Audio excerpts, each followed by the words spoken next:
Today we're reviewing and recapping Lost in Thought by Zena Hitz. Lost in Thought is a short book. It's about 200 pages about the pleasures of intellectual life. That's what it says on the cover, the hidden pleasures of an intellectual life. So the book's main premise kind of goes on talking about people and their work and what they think in their heads and the intellectual pleasures and what is fulfilling about an intellectual life. And intellectual, she kind of goes on to say about how it isn't necessarily thinking, it's kind of that, but it's also thinking and creating, such as poetry, and also thinking through problems such as math equations, and just kind of things, whether they're habits or work, that require you to use your brain. Now, the book has an introduction, a prologue, and then 3 chapters and an epilogue.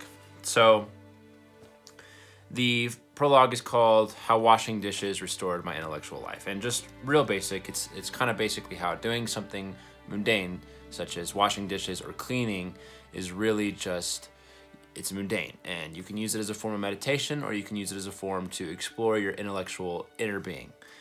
So that's what that is. The introduction is called Learning, Leisure, and Happiness, and it talks about how there's learning for the sake of learning and learning for the sake of happiness.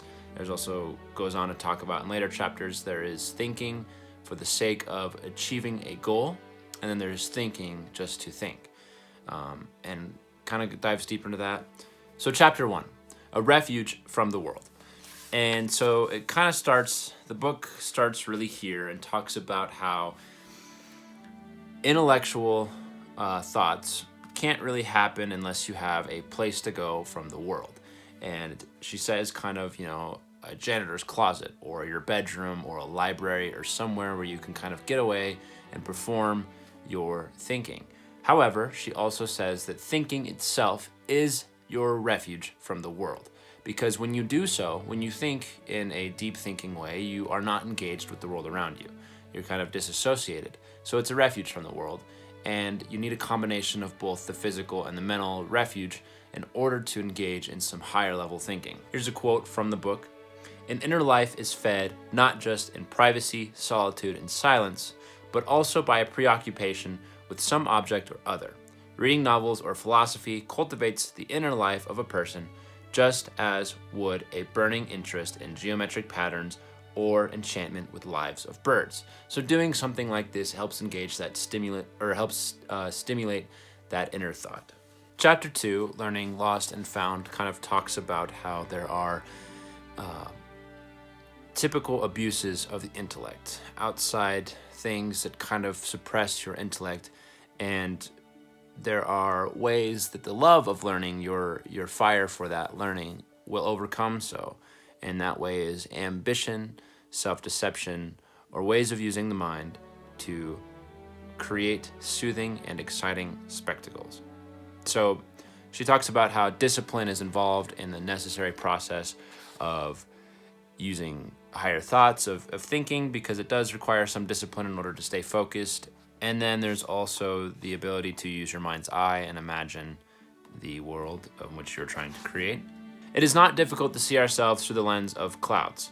We too seek education for material ends that have been shaped by the wealth of empire and the lifestyles it make possible. When these ends lie in conflict with our other needs or beyond the reach of our capacities, we close our eyes and seek out solutions that seem to require no compromise. In our blind struggle, we burn down what matters to us most. Once again, the challenge is to distinguish means from ends, tools from goals. Wealth is a tool, a means. It cannot stand on its own, as an ultimate goal of human life, not without destroying the other things we care about. Chapter 2 also talks about how there's thinking for ends and thinking as an ends itself. And now what that means is there are jobs like engineering which require you to think to come up with solutions to problems using thought.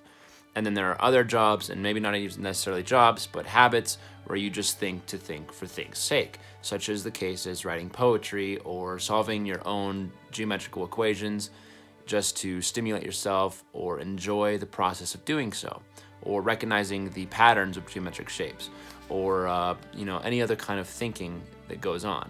And that kind of ties back to earlier when she talks about like doing the dishes in the prologue, where you just kind of create intellectual thought when you're doing something mundane, such as cleaning, where you think for things' sake, basically. Chapter 3 is called The Uses of Uselessness. How can we spare time to contemplate if that means lost lives and livelihoods through inactivity? Even more, how could we justify the work of the mind as central to our life rather than being simply one diverting hobby among us? More satisfying if the leisure of intellectual life is taken in snatches and breaks in short periods as they wind down at the end of the day. And she talks about how a lot of the times thinking for thinking's sake doesn't really accomplish much. It's just thinking. And it's more of a luxury or a hobby. You're gifted the ability to do so. You're not required to do so. Comedy is one of the little human things, totally useless and yet completely essential for anything we could recognize as human flourishing. And that kind of ties back. She's kind of creating a metaphor here about how comedy is utterly useless, except for that is human, because we humans enjoy it and we need it. So, and that kind of ties back to intellectual thought and how it's useless at a moment, but we do require it to be human. There are 10 million reasons for pursuing comedy, art, music, and intellectual life to the highest available level of excellence, but achievement doesn't justify the practice. The human need does. And then she goes on to talk about, at the end of the chapter, the uses of an inner world and how it can be used for not only intellectual thought, but reflection, which is important as a human. I have argued that intellectual life, properly understood, cultivates a space of retreat within a human being, a place where real reflection takes place.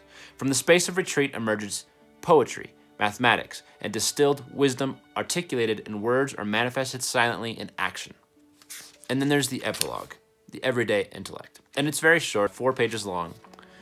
And she talks about how anyone seeking a good human life will benefit from intellectual thought. It doesn't matter what you do or who you are or where you come from. Sitting down every now and then in a private area to escape and to think intellectually and to create is beneficial to you no matter who you are.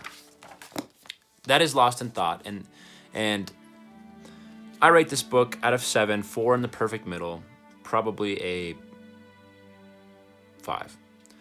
And I was going to say 4, but I'd say 5. And I give it a high rating because I enjoyed reading it. And I enjoyed thinking of intellectual thoughts or intellectual life in kind of a different perspective. But I don't give it much higher than a 5. And that's because I felt like the book at some points didn't really dive deep at all. And I found myself towards the end of the book getting a little bored. And so it wasn't engaging enough. So 5 out of 7, it's still a pretty good rating. I do suggest you pick it up and read it if you're interested in it. But other than that, that's that for this review. Have a good one.